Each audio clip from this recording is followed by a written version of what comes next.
Here, you have an audio-visual example of a recent performance of the Balinese Gamelan Ensemble at the University of Illinois Urbana-Champaign.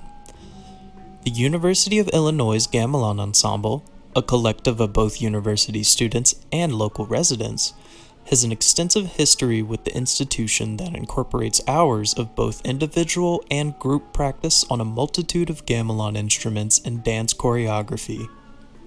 After a semester of in-depth study and work, the university's Gamelan Ensemble showcases their product as a combinatory performance of Balinese music and dance.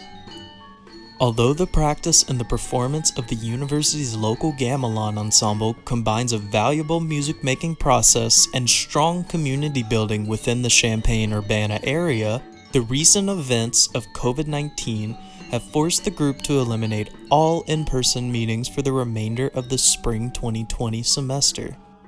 Rather than dismissing the university's class altogether or focusing strictly on completely rerouting the course structure to exclude music making, the University of Illinois' Gamelan Ensemble attempted to recreate the process of the group's musical experiences through virtual meetings, recording softwares, and the development of a worthwhile music project. Throughout this presentation, we hope to showcase the format of the University of Illinois' adapted online course for gamelan. Furthermore, in light of the recent events of COVID-19, the university's Gamelan Ensemble would like to add our pedagogical process to a growing dialogue of online course structures in relation to music ensembles throughout the United States.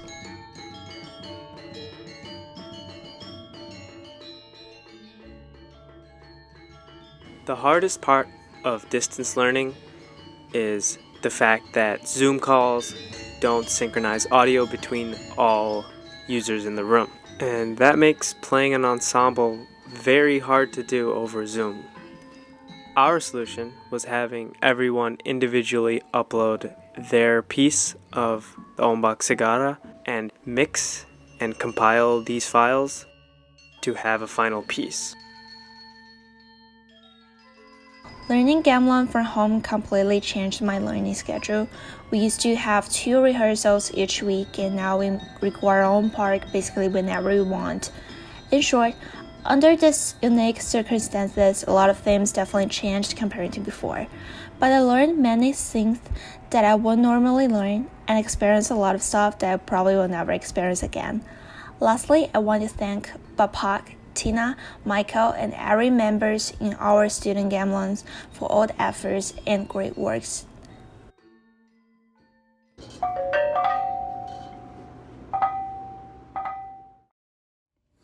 Since we have to move everything online because of COVID-19, I asked myself what I can possibly do with my gamelan class.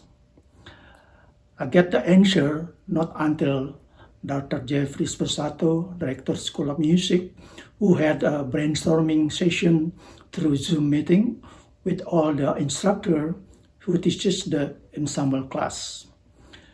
So what I learned from that meeting, and I thought that communication via Zoom meeting will help me to facilitate my class.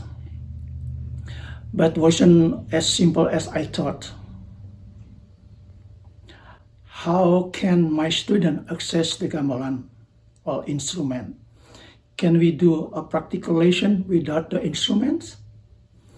Finally, I came out with some ideas to continue to work with my new composition called Ombak Segara. It's performed by a set of processional ensembles. It's called Gamelan Belaganjur.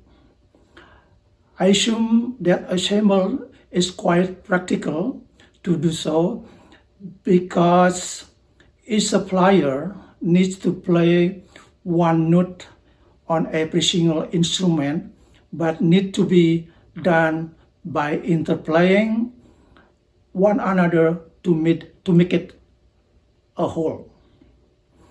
Overall, that distance learning, it might be challenging, but can also give us a visibility to to create some innovative work for our virtual learning Gamelan online.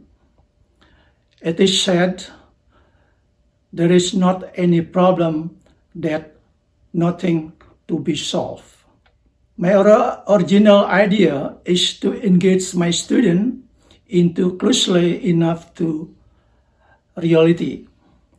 Not to mention that teaching or learning gamelan music is done through a transmission knowledge is called Maguru Panggul. Maguru meaning learning and Panggul meaning a melody. It is a time honor for the Balinese music pedagogy where students learn their part through the melody of the teacher. But in this distance learning, I rather call it as a Maguru Maya, which means learning through unreality world or Maya.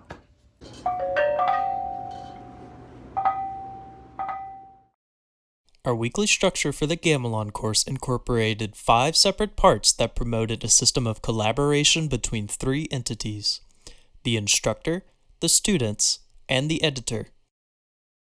The first step involved the creation of the initial recording by the instructor of the course. This recording would be an ideal live performance with appropriate gamelan instruments. The second step began the pedagogical process with the students. The students would listen to their individual parts while reading notations created by the instructor. While wearing headphones or earphones to avoid external disruption of their recording, the students would then sing or clap their parts over recording software. The students would then submit their parts to the designated editor of the group. The editor should have a fundamental knowledge base of music editing software in order to adequately combine the recordings to create a composite. After creating the composite, the editor would then submit the product to the instructor. In the final step of the cycle, the instructors would listen to the composite recording and give feedback to the students on various musical elements over an online meeting. The students would then use this given feedback to re-record their parts in order to improve the overall product. This cycle can be completed for different lengths of the recording and is not limited to simple, small sections that are too easily grasped by students or overly large sections that might prove too challenging for the student's development. It is the instructor's decision, with collaboration alongside the students and editor, on which sections of the recording to work on each week.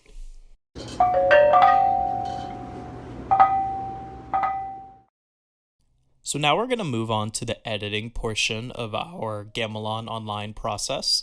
The first thing you should look at is the right side. We have our DAW software set up. I've personally been using GarageBand for the past few weeks to combine parts, but as long as you have some sort of software where you can combine and edit and splice certain parts together, maybe mess with the volume for dynamic balancing or the equalizer if you choose, you should be fine. If you look on the left side, we also have the notation of our piece, the Ombak Segara, composed by Asnawa, and today we're actually going to focus on just one section, section E, the Gilak, okay? I already have the full piece audio in place. This is actually the audio that is originally recorded by Asnawa and his family. This was recorded with real gamelan instruments, for example, like the riong. And today I'm going to show you how we splice and combine some of these parts by showcasing the riong in the Gilak section. So if you see, we have all of our notation here with all the riong parts, and we look at the Gilak, it's just for riong 2 and 3 right now. And the first thing we're going to do is we're going to go ahead and grab riong 2 and place it into the editing software. And riong 2 starts right on the downbeat. So we're going to go ahead and edit this. We're going to cut this first part that's just silent and move it over to the left at the beginning. 2, 2, 2, 2, 2. So that sounds pretty close, so let's just leave it there right now. And next we're going to move on to the third riong, riong 3. And riong 3 starts on the beat right after Ryong 2. But the first thing we're going to do is we're going to go find our first little wavelength from the recording, cut that first section off, delete it, and drag it all the way to the left to the beginning. We're going to place it slightly to the right because we know that the Ryong 3 starts the beat right after Ryong 2. So instead of just listening, we can just look at it visibly, the notation, and just drag it here, and we'll listen to how it sounds.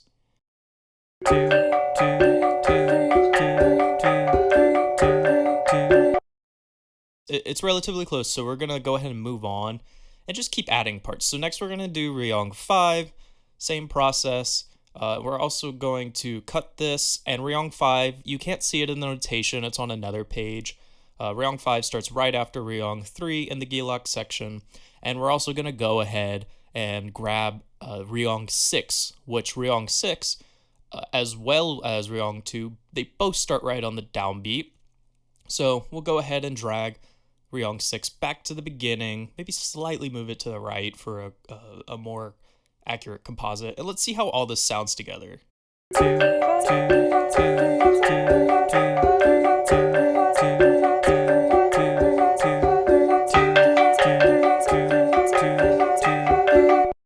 The last thing I like to do is hear how the parts interlock, so I mute the original recording to hear how those individual parts work with each other. So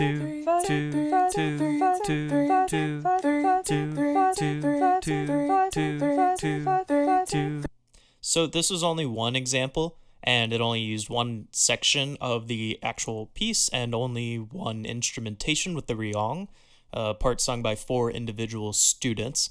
The main thing to take away from this in terms of the editing standpoint is that the editor should have a basic software setup, but it's also ideal that the editor has some sort of access to a notation system to make that editing process go by much smoother and quicker in order to get back the total composite to the instructor and then the feedback from the instructor to the students.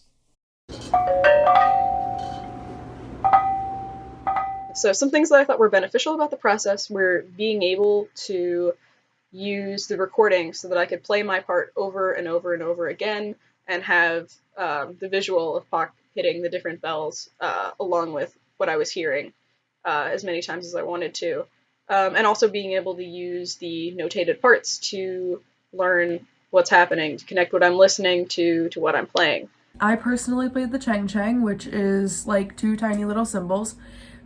And the way I did this online was through clapping, which really didn't feel any different for me, luckily. It was overall the same. When you're playing cymbals, you're still going to be doing a similar motion, so it was fairly easy for me. The challenges with doing this online, at least for me, was the fact that I didn't have a teacher in front of me showing me what to do, and I relied on videos.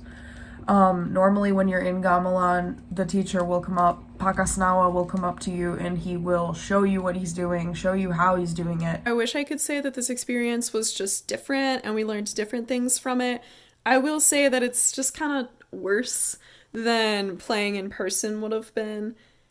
I do think that what we managed to put together was pretty cool, but it does feel like we're just trying to make the best out of the situation, and we did the best we could. But I don't think that this really replaces playing together in person. Obviously, the physical space in which I was playing was very different from our classroom setting, both in terms of isolation from the other players and my proximity to a number of sometimes disruptive animals. But the general approach of repetition of musical fragments after hearing them produced by a more experienced player was maintained through the availability of the recordings made by our teacher. This whole process has been a very interesting experiment in collaboration to create a project that inherently exists in real time and is challenged even by the relatively undetected lag, at least in conversational contexts, of virtual communication. This distance learning project for the UIUC Gamelan involved taking one of Pak Asnawa's Belganja Gamelan pieces, or marching gamelan, and transforming it into an audio recording performed with voices, hand clapping, a type of keyboard instrument, and Pak Asnawa's drum. So it was similar to a type of vocal gamelan called Ketut in that we incorporated voices and hand clapping, but we also used instruments. This process has been interesting for us in how it intersects with ideas about gamelan pedagogy in the US, as well as online music pedagogy more generally. I shared in our class how this practice still proved useful in that it was a lesson in how to listen closely in order to perform your part. As other US gamelan scholars have mentioned, learning how to listen differently to interlocking patterns and various layers is part of learning how to play gamelan in the US. I'm certain that close listening would also be a practice valued by other types of music ensembles. Thus, the method that we use at Illinois is one possible way to still practice this type of close listening, even when you cannot be together as a group and performing in reality. It is very important to emphasize that UIUC's gamelan is part of a larger Balinese American gamelan network in the US.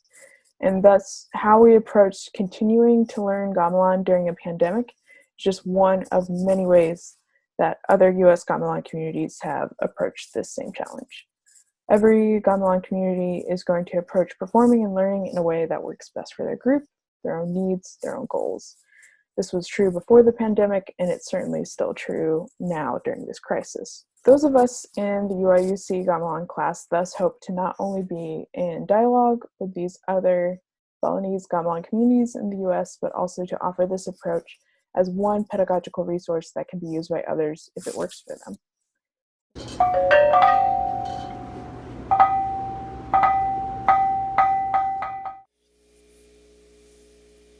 Two, three, sec. Sec, sec, sec, sec, sec, sec, sec, sec, sec, sec, sec, sec, sec, sec, three, five, five, two, two, three, six, five, three, gone. Five, three, five, two, five, three, five, five, five, five, three, two, three, gone. Four.